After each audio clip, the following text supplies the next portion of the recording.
আমরা জানি তারেক রহমান সাহেব আসবেন, সহসা দেশে ফিরবেন। ৬ ডিসেম্বর শনিবার রাজধানীর বনানীতে হোটেল সারিনাতে এক সংবাদ সম্মেলনে বিএনপির স্থায়ী কমিটির সদস্য আমির খসরু জানান, দলটির ভারপ্রাপ্ত চেয়ারম্যান তারেক রহমান যে কোনো সময় দেশে ফিরবেন। তিনি বলেন, সবকিছু প্রস্তুত করা হচ্ছে এবং যারা না আসার গুঞ্জন ছড়ায় তারা গুঞ্জন করবেই। উনি যে কোনো সময় বাংলাদেশে আসবেন, আর যারা গুঞ্জন করছেন তাদেরকে গুঞ্জন করতে দেন, অসুবিধা নেই। আমির খসরু আরো বলেন, ওই ব্যক্তি তারেকই আগামী ত্রয়োদশ জাতীয় সংসদ নির্বাচনে দলের নেতৃত্ব দেবেন।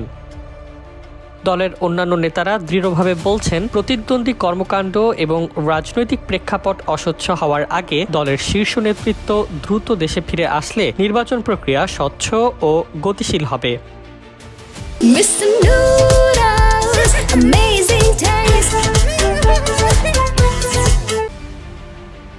বর্তমানে দেশের রাজনৈতিক উত্তেজনা, চলতি নির্বাচন প্রক্রিয়া ও খালেদা জিয়ার স্বাস্থ্যগত উদ্বেগ সব মিলিয়ে তারেকের দেশে ফিরে আসার সম্ভাবনা নিয়ে দলে উৎসাহ দেখা দিয়েছে। সংবাদ সম্মেলনে আমির খসরু বলে দেন, অপেক্ষা একদম কম।